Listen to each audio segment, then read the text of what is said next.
গত এক সপ্তাহে ভারতের বিভিন্ন জায়গা থেকে অনেক বাংলাদেশি গ্রেফতারের খবর পাওয়া গেছে, যা সত্যই উদ্বেগজনক ও হতাশাজনক। আসসালামু আলাইকুম ওয়া রাহমাতুল্লাহি ওয়া বারাকাতুহু। সম্মানিত দর্শক সকলকে আরো একটিবার স্বাগত জানাচ্ছি আজকের বেনাপোল নিউজে।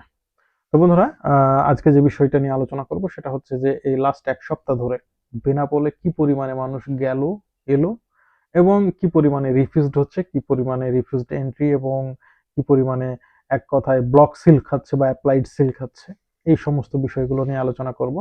তবে তার আগে বলি যে গেল 2 দিন আগে আমি যে বিষয়টা আপনাদেরকে বলেছিলাম যে বাংলাদেশি কোনো এক বোন, তার সন্তান পড়াশোনা করেছে ইন্ডিয়াতে, তারপর সেখানে সেটেল, বিয়েও করেছে এখানে, কিন্তু তিনি যাচ্ছিলেন মেডিকেল ভিসায়। যেহেতু তার সন্তান ইতিপূর্বে ভারতে ছিল বা পড়াশোনা করেছে, তাই তিনি তখন কিন্তু এন্ট্রি ভিসায় তার সন্তানকে দেখতে গেছে। তো এই যে তার পাসপোর্টটা চেক করে যখন এন্ট্রি ভিসা পেয়েছে এবং এই মুহূর্তে দেখতেছে মেডিকেল ভিসা, এইটা দেখার পরে সন্দেহ করা হয় তাকে। ভারতের ভিসার সর্বশেষ তথ্য জানতে বিআর মাসুদ ব্লগ চ্যানেলটি সাবস্ক্রাইব করুন এবং পাশে থাকা বেল আইকনটি চালু রাখুন।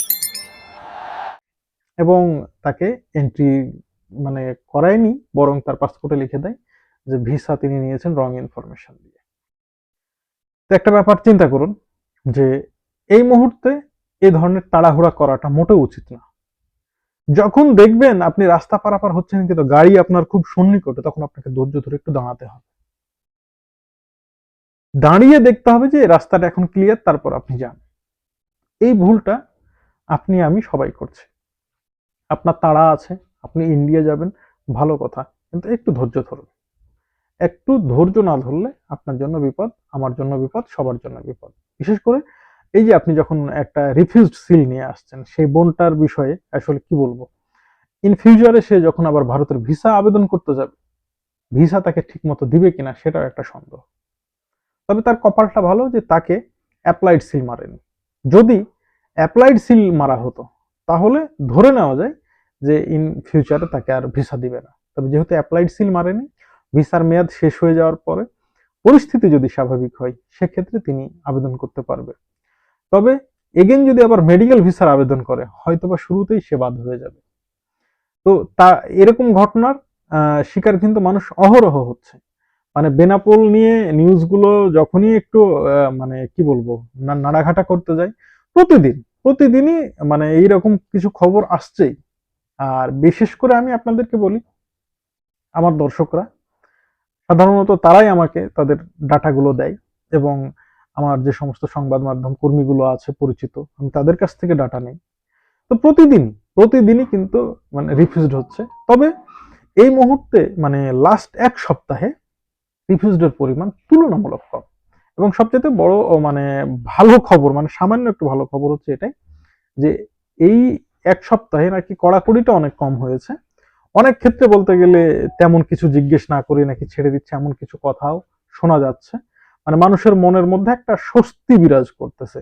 তবে সেটা কতক্ষণ স্থায়ী থাকবে সেটা জানি না, হয়তো বা আগামী সপ্তাহে আবার আপনাদেরকে নতুন করে খবর দেবো যে না, এই মুহূর্তে আপনারা সতর্ক থাকেন। তবে সতর্ক আমি একটা ভালো খবর দিলাম তার মানে এই না যে আপনি একদম মানে বেসতর্ক হয়ে চলে যাবেন।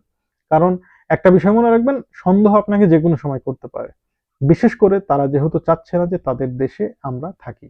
তবে একটা বিষয় খুব গুরুত্বপূর্ণ, মানে গুরুত্ব সহকারে আপনি দেখবেন, সেটা হচ্ছে যারা মেডিকেল ভিসায় দ্বিতীয়বার যাচ্ছেন, অর্থাৎ ওষুধ কেনার ছলে, এই মানুষগুলো যদি সম্ভব হয় আপনি ঔষধ কিনতে যাচ্ছেন সেটা না বলে আপনি বলার চেষ্টা করবেন যে আপনি যাচ্ছেন জাস্ট চেক আপ করাতে।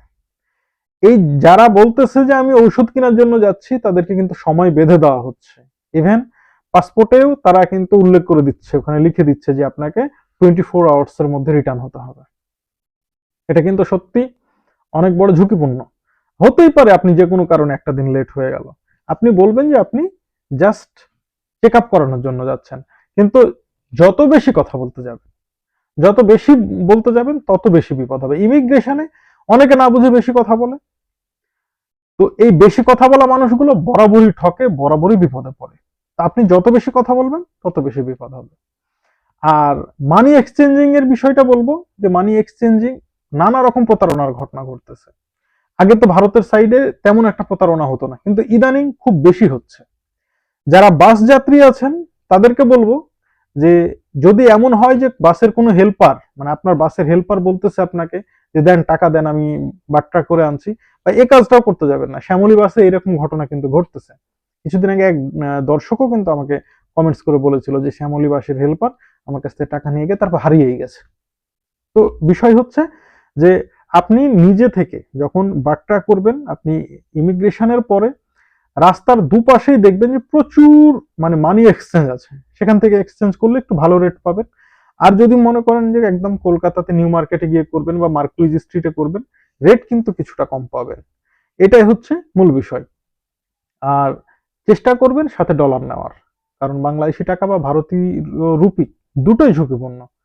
এবং সবচাইতে ভালো হবে যদি আপনি একটা ডুয়াল কারেন্সি কার্ড সাথে রাখেন, অথবা এসবিআই এর ট্রাভেল কার্ড নেন। এসবিআই এর ট্রাভেল কার্ড নিলেও নানা রকম প্রবলেম হতে পারে, এর জন্য এক্সট্রা চার্জ কাটতে পারে। আর আপনি যদি সরাসরি আপনার ডুয়াল কারেন্সি কার্ডে আপনি টাকা, এক কথায় যদি ক্রেডিট কার্ড হয় সেক্ষেত্রে তো একটা আনলিমিটেড আপনি পাবেন, দেখা যাচ্ছে $8,000 থেকে $10,000 মতো সুবিধা পাবেন। ডেবিট কার্ড হলেও সমস্যা নেই, যদি আপনি বাংলাদেশ থেকে আপনার অরিজিন থেকে যদি টাকা সাপোর্ট দিতে পারে সেক্ষেত্রে আপনি ইচ্ছা মতো টাকা তুলতে পারবেন। তবে এই ক্ষেত্রে আমি অবশ্যই বলি চেষ্টা করবেন সর্বোচ্চ পরিমাণে অ্যামাউন্ট 10,000 বা 15,000 বা যদি 20,000 সেই বুথের লিমিট থাকে একবারে, তাহলে সেটাই তুলবেন, কারণ প্রতি এক্সচেঞ্জে 500 রুপি করে কেটে নেবে। এই বিষয়টা খেয়াল রাখবেন। আর ডেবিট কার্ডের ক্ষেত্রে কিন্তু চার্জ আরো বেশি প্রযোজ্য। তো ডেবিট কার্ড নিয়ে যারা যাচ্ছেন তারাও এই বিষয়ে সাবধান থাকবেন। তো সকলকে ধন্যবাদ। আসসালামু আলাইকুম রহমতুল্লাহ।